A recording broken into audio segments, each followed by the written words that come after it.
Assalamualaikum warahmatullahi wabarakatuh. Kembali berjumpa dengan saya, Edsman Arif dari Forum News Network.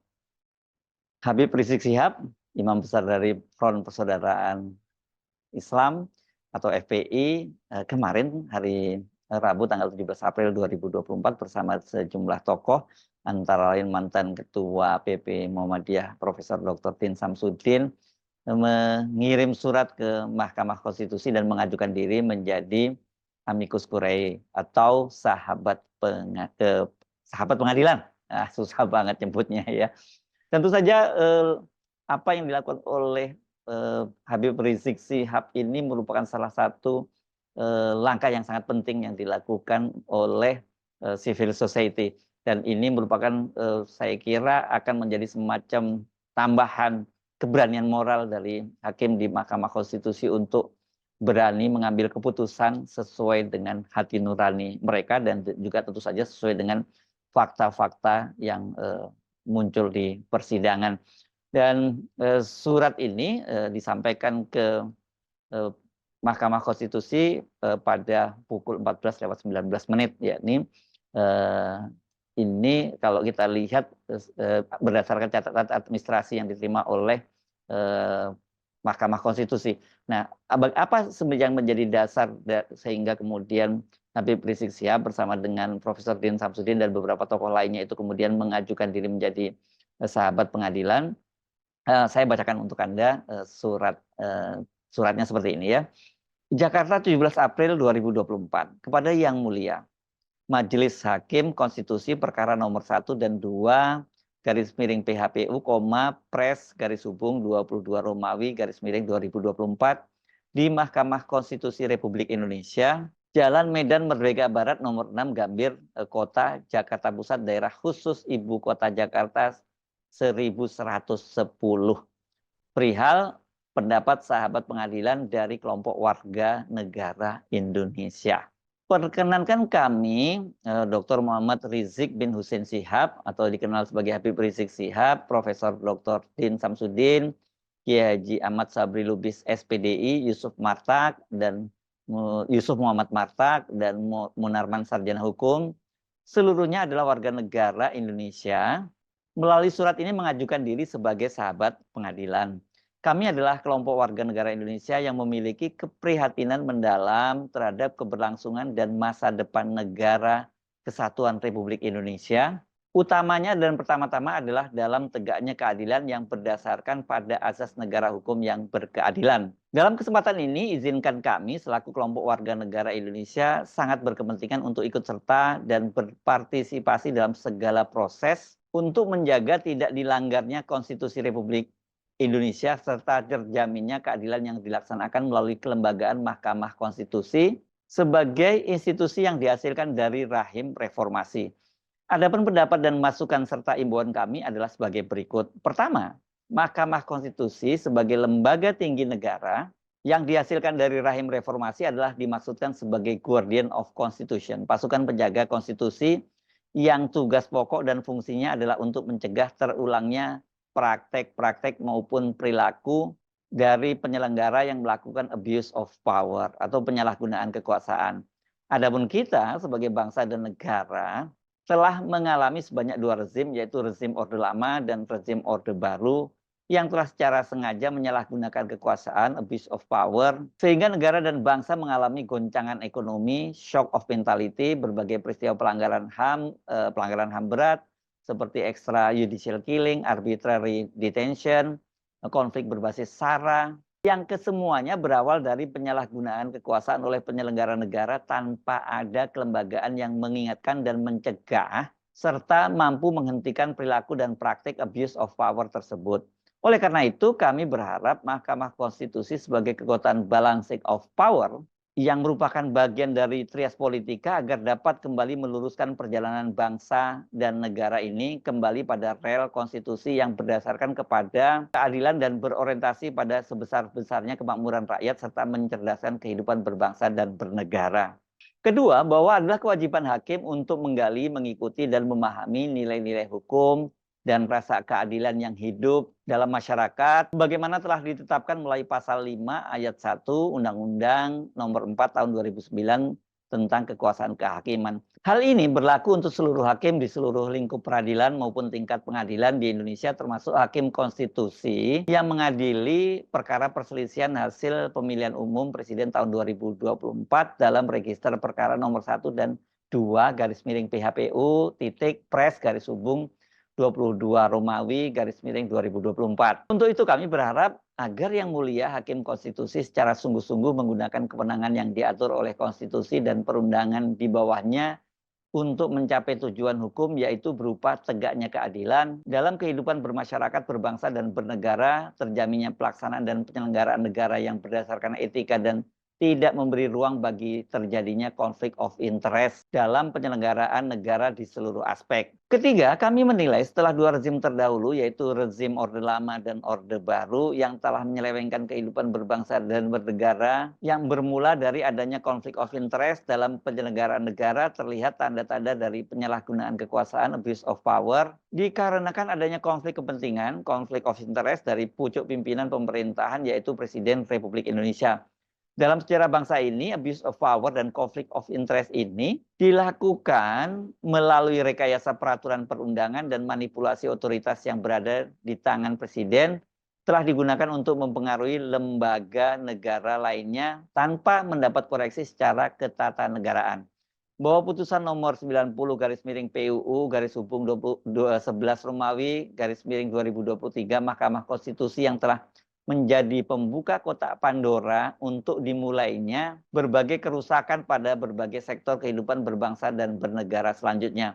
Untuk itu adalah tepat kiranya secara kelembagaan negara, Mahkamah Konstitusi mengambil peran untuk meluruskan berbagai penyimpangan dan penyalahgunaan kekuasaan yang melenceng dari semangat reformasi. Keempat, kita semua telah mengalami betapa buruknya kehidupan berbangsa dan bernegara yang bersendikan otoritarianisme, diktatorisme, opresif, represif, korupsi, kolusi, dan nepotisme, serta dinasti politik yang mengakibatkan penyakit kebodohan dan kemiskinan struktural yang sangat bertentangan dengan tujuan kehidupan berbangsa dan bernegara, sebagaimana yang tertuang dalam alinea keempat pembukaan Undang-Undang Dasar 1945. Kami mendesak kepada Yang Mulia Hakim Konstitusi untuk mengembalikan kehidupan berbangsa dan bernegara kepada tujuan sebagaimana pembukaan Undang-Undang Dasar 1945.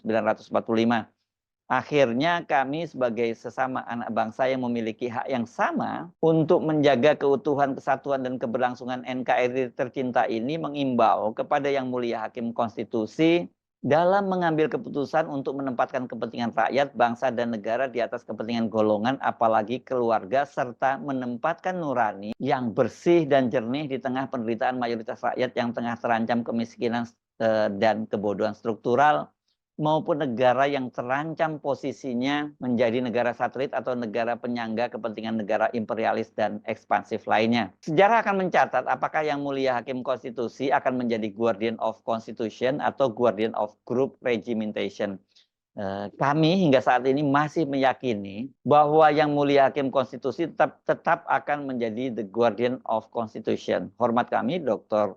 Muhammad Rizik bin Hussein Shihab, Profesor Dr. Din Samsudin, Yusuf Muhammad Martak, Kiai Haji Ahmad Sabri Lubis SPDI, dan Munarman Sarjana Hukum. Ini ada catatan, dokumen surat tersebut sudah diserahkan kepada pihak Mahkamah Konstitusi pada Rabu 17 April 2024 pukul 14.19 menit waktu Indonesia bagian Barat untuk ditujukan kepada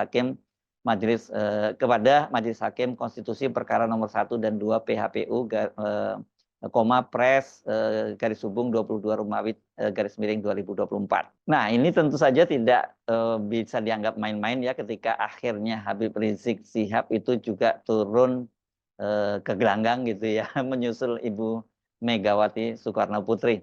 Dan Habib Rizik Shihab ini kan sebenarnya merupakan salah satu tokoh yang paling banyak ditunggu-tunggu kapan dia akan turun gunung begitu ya. Ya, karena kalau kita melihat aksi-aksi massa yang ada sekarang ini memang ya harus diakui belum bisa menyamai dengan aksi-aksi massa turun ke jalan ketika pada waktu Habib Rizik Shihab masih aktif turun ke lapangan. Tapi seperti kita ketahui kan Habib Rizik itu sampai sekarang ini masih menjalani pembebasan bersyarat. Jadi saya kira nggak memungkinkan beliau itu untuk turun langsung memimpin aksi-aksi di jalanan gitu ya. Tetapi kemarin kalau kita melihat aksi yang berlangsung, yakni Istighazah Kubro yang berlangsung di gedung Mahkamah Konstitusi, yang turun juga adalah teman-teman dari FPI ini. Jadi ya mereka itu sebagai simbol turunnya Habib Rizik Syihab atau cawe-cawenya Habib Rizik Syihab melihat situasi berbangsa dan bernegara yang saat ini memang kondisinya sedang sangat genting. Nah, di luar itu saya kira ini penting untuk jadi catatan karena saya membaca ada pernyataan dari salah satu hakim Mahkamah Konstitusi yakni Bu Eni Nurbaningsih bahwa semua masukan termasuk juga soal kesimpulan dan amicus curiae itu akan dipertimbangkan oleh hakim Mahkamah Konstitusi itu jika sudah masuk pada tanggal 16 April. Setelah itu tidak lagi menjadi pertimbangan dari hakim. Nah, kenapa? Karena mulai tanggal 16 hari Senin kemarin itu 16 tuh hari Selasa ya, tanggal 16 April 2024 itu Majelis Hakim Mahkamah Konstitusi mulai melakukan rapat permusyawaratan hakim untuk mengambil keputusan terhadap gugatan yang diajukan oleh paslon 01. Tapi saya kira kendati mungkin tidak lagi menjadi pertimbangan, bagaimanapun juga pengajuan diri oleh Habib Rizik Syihab bersama Profesor Din Samsudin dan tokoh-tokoh lainnya tadi itu tetap menjadi satu langkah penting untuk memberikan dukungan moral terhadap hakim Mahkamah Konstitusi dan juga mendorong masyarakat untuk lebih berpartisipasi untuk terus mengawasi dan juga memberikan dukungan moral terhadap hakim Mahkamah Konstitusi. Karena kita tahu sebenarnya kalau kita mengamati dari pernyataan-pernyataan hakim Mahkamah Konstitusi dan juga perkembangan selama persidangan, sebenarnya bagaimana sikap dari hakim Mahkamah Konstitusi itu sudah bisa kita duga. Tetapi yang kita tahu kan ini persoalannya tidak sederhana hanya memutuskan perkara. Ini ada tarik-menarik kepentingan politik. Dipastikan ada operasi-operasi rahasia di balik itu untuk menolak gugatan yang diajukan oleh paslon 01 maupun 03 dan meloloskan paslon 02. Ya, ini kekuatan besar karena ini langsung didukung oleh rezim yang berkuasa yakni rezim pemerintahan Jokowi karena Presiden Jokowi secara personal dia punya kepentingan sendiri karena anaknya Gibran Rakabuming kan menjadi calon wakil presiden dari paslon 02. Karena itu saya kira kendati katakanlah masih ada waktu yang tersisa ini kan sampai hari Senin dan kemudian akan datang berbondong-bondong lagi kalangan civil society maupun kalangan berbagai macam profesi untuk menyatakan dukungan kepada Mahkamah Konstitusi, tetap saja menurut saya kendati tidak jadi lagi bahan pertimbangan dari majelis hakim itu tetap sangat berarti untuk memberikan keyakinan kepada majelis hakim. Jadi kalau tidak jadi pertimbangan itu memberikan keyakinan dan saya kira itu yang dipentingkan. Seperti apa yang dilakukan oleh Ibu Megawati kan dipersoalkan oleh tim pengacara 02 bahwa bagaimana mungkin ini ada orang yang berperkara dan kemudian mengajukan diri menjadi sahabat pengadilan.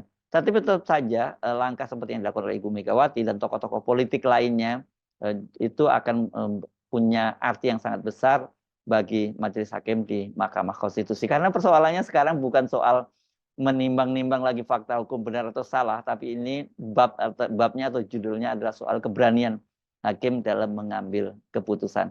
Saya Aris Munarif dari Forum News Network. Sampai jumpa lagi. Wassalamualaikum warahmatullahi wabarakatuh.